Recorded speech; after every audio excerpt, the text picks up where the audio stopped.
We have already seen how QuickSort works. In this lesson, we do the analysis of QuickSort, both its worst case and average case time complexity, and then we will also look at an iterative version of QuickSort which eliminates the recursive calls. So, as we know, QuickSort is a divide and conquer algorithm. If the input is not small, then it calls the partition algorithm and then calls itself recursively for the left partition and the right partition. And the partition algorithm, as we know, in the in-place version starts with two pointers I and j at the two ends of the array, and it starts moving them closer to one another. I moves to the right, j moves to the left. Along the way, if it finds any element in the left which belongs in the right partition and any element on the right which belongs in the left partition, it swaps them, exchanges them. So it is doing both comparison and swap operations, but it turns out that there are far more comparison operations than swap operations, or at least the number of swap operations cannot be greater than the number of comparison operations. So we are going to only count the comparison operations. So if we consider the worst case of QuickSort, as we already talked about it in the previous lesson, that happens when we don't get equal partitions. So the true worst case is every time partition is called, it gives us highly skewed or the most unequal kind of partitions.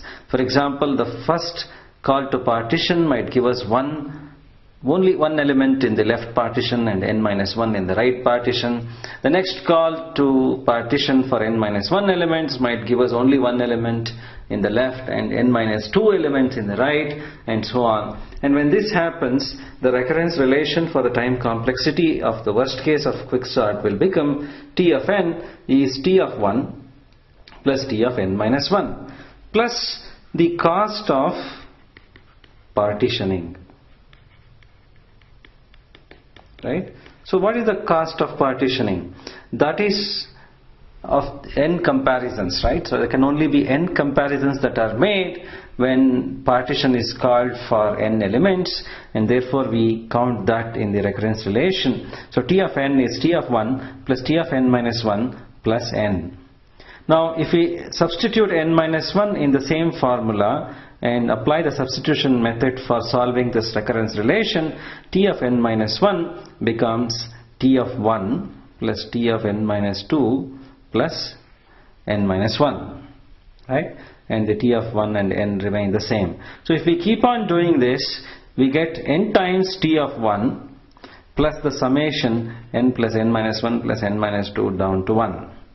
And as we know, this summation is nothing but n into n plus 1 by 2, and this will be T of 1 is some constant, n times a constant plus n into n plus 1 by 2. So this term is of the order n square. So we can say that the worst case complexity T of n of QuickSort is order n squared. Right? So that is why, because of these unequal partitions, we do not get n log n, we get n squared as the worst case complexity of QuickSort. Its average case performance is very good, and that is what matters in practice a lot of times when we actually use QuickSort as the sorting algorithm in an implementation. So to analyze the average case complexity, we need to make a few assumptions. As always, we only count comparisons. Other operations such as swapping and so on will be of the same order or of a lower order than the number of comparisons done, so we only count the number of comparisons. We also need to make two other assumptions. We assume that the data elements are all distinct, that is, no two data elements are equal to one another. We also assume that the partition occurs at a given position with equal probability. That is, the probability of the partition occurring in position 1, that is the first element of the data being the pivot, is the same as the probability of any ith element becoming the pivot, right? So the partition may occur anywhere along the data array with equal probability, and using that We analyze the average case because the average case performance is very significant in actual practice, and it turns out that the average case of QuickSort is much faster than its worst case. So the average case is not going to be n squared. Right? So now, how do we analyze this? When we do a partition, we get two sub-problems. One is of size k minus 1, the other is of size n minus k. The other extra element will be the pivot, which is actually in its correct position, so it won't belong to either of these sub-problems. For various values of k, which occur with equal probability, we have to write the recurrence relation. Let's say we write t sub a n to indicate that it's the average case. It will be n plus 1 plus 1 by n times the summation of 1 less than or equal to k less than or equal to n of Ta of k minus 1 plus Ta of n minus k. How do we get this? This is the cost of solving the first subproblem. This is the cost of solving the second subproblem. And those subproblems for various values of k occur with equal probability 1 by n. Hence the summation. Right? And then this is the cost of the initial partition. When we do the initial partition of n elements, we do n plus 1 comparisons. Right? That happens before any of the subproblems are generated. So that is also included. To analyze this, we have to do a lot of maths. Right? We are going to multiply both sides of this by n to get rid of that 1 by n. If you do that, we get n times Ta of n is equal to n into n plus 1 plus 2 times of Ta of 0 plus Ta of 1 plus etc. Ta of n minus 1. How did we get this? Because these numbers are all symmetrical. When you consider all the values of k from 1 to n, you will get t of 0 twice, t of a twice, and so on. Right? Now, we replace n by n minus 1 in this equation. So, you get n minus 1 times Ta of n minus 1 is equal to n into n minus 1 plus 2 times of Ta of 0 plus Ta of 1 plus etc. up to Ta of n minus 2. Now we subtract this from this. Right? So when we subtract those two, we get n times Ta of n minus n minus 1 times Ta of n minus 1 is equal to 2n plus 2 times Ta of n minus 1. Right? I'm going to rewrite that on the next slide.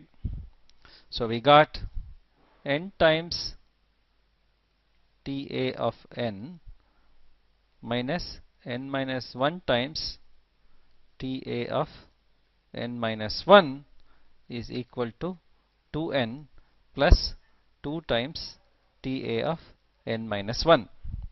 This can be rewritten as Ta of n divided by n plus 1 is equal to Ta of n minus 1 by n plus 2 by n plus 1. Right? Now we repeatedly substitute this to obtain Ta of n minus 1, Ta of n minus 2, and so on. Right? If we do that, in the end, we can arrive at Ta of n divided by n plus 1 is equal to 2 times sigma 3 less than or equal to k less than or equal to n plus 1 1 by k. Right? That's the summation we arrive at. Now we are going to analyze this particular summation. Let me do that on the next slide.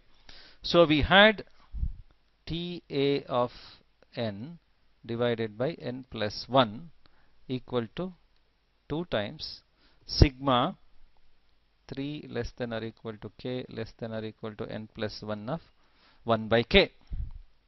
Now this particular element, right, is less than or equal to integral 2 to n plus 1 of 1 by x dx, and that happens to be log to the base e of n plus 1 minus log to the base e of 2. And from that we can now say Ta of n is less than or equal to 2 into n plus 1 into this whole thing, log to the base e of n plus 2 minus log to the base e of 2, right? So which is O of n log n. So here is a log n and n. So this order of this is O n log n.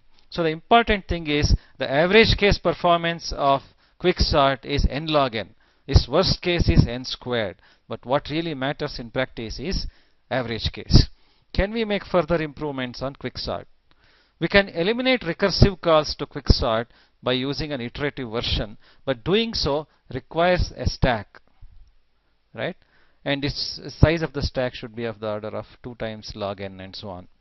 So what we do here is we have an outer loop that is repeated forever until false. So it only exits when we do this return from the inner loop. In the inner loop, as always, if we see if the problem is trivial, low less than high means there is more than one data element, the problem is not trivial. So as before, we call the partition algorithm to obtain j. Now we compare the two partitions that we get, right? So here is one partition, there is j for you, this is low, this is high. So I'm comparing j minus low, that means the length of this, with high minus j, which is the length of this. If the first partition is smaller, if j minus low is less than high minus j, then we sort the first partition first, and we remember to sort the second partition. How do we remember to sort the second partition? We push j plus 1 and high to onto the stack, and we set high to j minus 1. That means we solve the first part first. Otherwise, if the second partition is smaller, we solve that first. We set low to j plus 1 and solve the second partition first, and we remember to solve the first partition by pushing it onto the stack. In the end, when the stack is empty, we return, and when we are done with one partition, we delete those two values. So by using this stack, the iterative version does not make any recursive calls, and it also always solves the smaller partition first, and doing that gives us even better performance. You can look at some of the performance numbers given in your textbook. You will see that often the performance of QuickSort is twice as fast as that of merge sort in the average case. So QuickSort, as the name suggests, is a highly efficient divide and conquer algorithm, although in the worst case its performance can be of order n square. So when does the worst case occur for QuickSort? With our assumption that the first element of the array is the pivot. Does it occur when the data is already sorted? Does it occur when all the data elements are equal to one another, or no two data elements are equal, or when some of the data elements are equal to 0? When does the worst case occur for QuickSort? The correct answer is A. When the data is fully sorted or almost sorted, that is the worst case for QuickSort, because what happens is each time the first element will be the pivot. So you will end up with those n minus 1 kind of partitions. So it will have to go through n minus 1 recursive levels, not the log n kind of performance that we get by dividing the array into two roughly equal parts. So because of that, the worst case for QuickSort is when the data is already sorted. That gives the n square kind of performance. Thank you.